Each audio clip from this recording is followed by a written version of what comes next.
Sometimes things are out of my control, and sometimes I don't understand why the rolling thunder rolls. But when the rain falls from the sky, the grass turns green, the flowers bloom, and I stop asking why.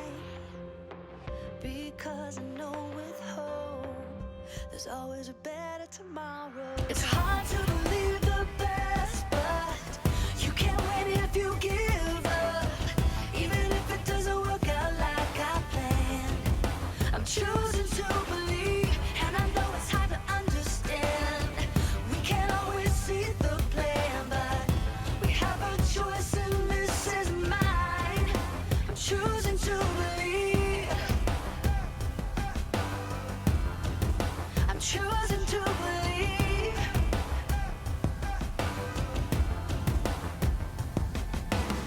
When hard things start to come my way, and when it's hard for me to see a brighter day, then I see a rainbow in the sky. I can feel the love around me. I feel like I can fly, because I know with hope there's always a better tomorrow. It's hard to believe the best, but you can't win if you give up. Even if it doesn't work out like I planned, I'm choosing to believe, and I know it's hard to understand. We can't always see the plan, but we have a choice and this is mine.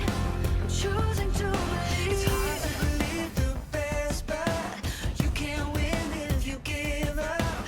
Even if it doesn't work out like I planned,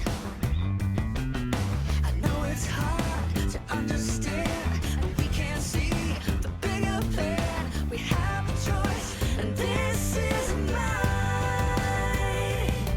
Sometimes things are out of my control, and sometimes I don't understand why the rolling thunder rolls.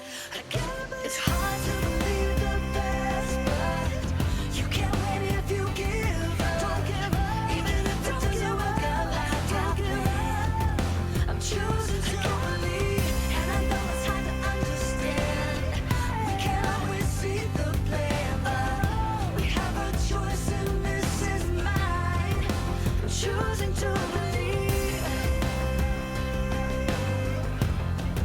I'm choosing to believe. Yeah. I'm choosing to believe.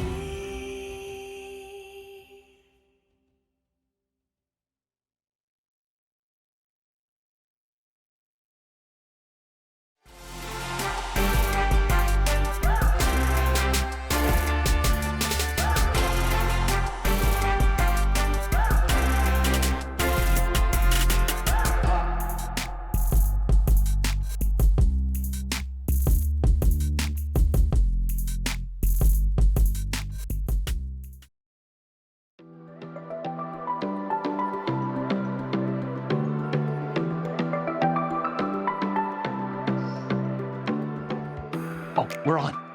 What's up, everyone? I'm Jacob. Have you ever been stuck inside your home? Maybe because of bad weather or because of a lockdown? Or how about this? Have you ever been stuck inside your home and then the power goes out? No TV, no internet. It's a nightmare. But it doesn't have to be all that bad. You can figure out something to do like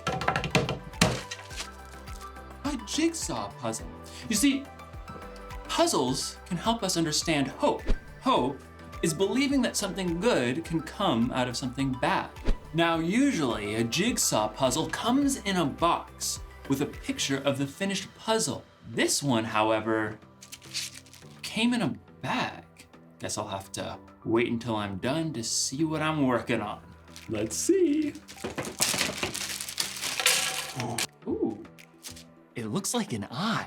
So the final picture will have a creature of some kind. Maybe a bunny rabbit, boing, boing, or a squirrel. I'm a squirrel. Or maybe it's not any kind of animal I've ever seen before, like a hairy monster that has like 8 legs and 6 eyes and is super furry. You know, it's hard to tell what the full picture will be when I'm only looking at one piece. Now that one piece looks like it's looking at me. Stop looking at me. In today's story, we'll hear about a group of people who expected something to happen, but they only saw one piece of the puzzle. I see you. The Bible. It's 66 books of history, stories, letters, and poetry that fit together to form God's one big story. The epic adventure of how He created us and loves us so much that He made a way to rescue us. As we travel through the Bible, from Genesis to Revelation, we discover people who met God and found their lives changed forever. Now, for an amazing story, inspired by the book of John, chapter 12, verses 9 through 16. When Jesus raised his friend Lazarus from the dead, news spread quickly. Many people believed in Jesus, and the religious leaders flew into a rage. If we let Jesus keep doing this, everyone will believe in him. He'll cause so much trouble, the Romans will come in and take over. So, it's decided. We will remove him. Please note the air quotes. For a time, Jesus went away to the village of Ephraim. As the Passover feast neared, the people of Jerusalem began to look for him. Isn't he coming to the feast? He'd be a fool. The Pharisees have given orders to arrest him. Jesus wasn't threatened by the religious leaders. He was following the plan that God had set in motion long before. And with his disciples, Jesus returned to the town of Bethany. From there, he made plans to enter Jerusalem. He told 2 of his friends. Go to the village ahead of you. As soon as you get there, you will find a donkey tied up. Her colt will be with her. Village, check. Donkey, check. Colt, check. Untie them and bring them to me. Untie. Wait, what? We can't just go taking someone's donkeys. Anyone says anything to you, say that the Lord needs them. The Lord needs them. Check. And the owner will send the donkeys right away. We're on it. The disciples had entered the town, just as Jesus had instructed them. Well, there they are. And now we will just calmly untie them like we walk off every day with donkeys that don't belong to us. No biggie. Hey! Those are my donkeys. The Lord needs them. Oh, well, in that case, just remember the big one kicks real bad. And she likes figs. Jesus' friends brought the donkey to him and laid their coats across the colt's back for Jesus to sit on. He's walked a gazillion miles. Why does he want to ride a donkey now? Jesus wasn't too tired to walk. He was carrying out the plan that God had set in motion long before. Hundreds of years earlier, the prophet Zechariah had written, Say to the city of Zion, see, your king comes to you. He is gentle and riding on a donkey. Now Jesus was showing everyone that he was the king that God had promised. As he rode towards Jerusalem, excitement rippled through the crowds of travelers. They threw their coats down on the ground, making a path for him. Others broke large branches off of nearby palm trees, laying them across the road or waving them high. Hosanna! Oh, blessed is the one who comes in the name of the Lord. Some people ran ahead of Jesus as others streamed behind in a joyful, glorious parade. Hosanna!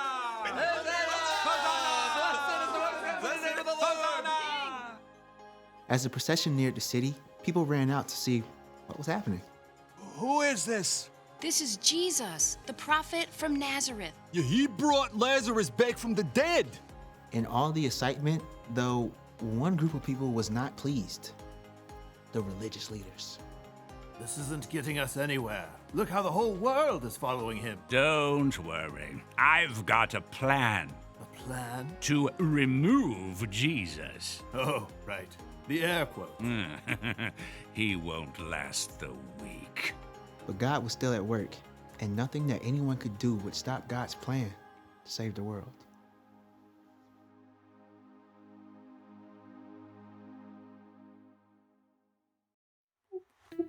Oh, nice. Oh, hey, I didn't see you there. So anyway, many people believed Jesus was the Messiah, the Savior who came to rescue them, and they were right. But they thought that meant that Jesus was going to take over right then and take over as their king. And they were about to be very disappointed. But here's the thing about disappointment. We're disappointed when things don't go how we want or expect. We're disappointed when we don't get our way. But you've got to remember, when it comes to life, we can only see one piece of the puzzle. We only see that we didn't get invited to someone's birthday party. We see that mom or dad lost their job. We see that you or someone you know is hurt. We see the bad things happening right now. While we don't see, God is working out a plan for our future. God sees everything. God knows everything. And when you're disappointed with the way things are going, it's important to remind yourself that God isn't finished yet. God is putting your puzzle together. God is still working. That's the one thing to remember today. Whatever happens, remember, God is still working. Jesus didn't turn out to be the king the people were expecting, but God was working on a much bigger plan, not just to rescue those people, but to rescue all people for all time. When we only see one piece of the puzzle, God can see the whole picture. Wow. And what a picture it is. I'll see you next time.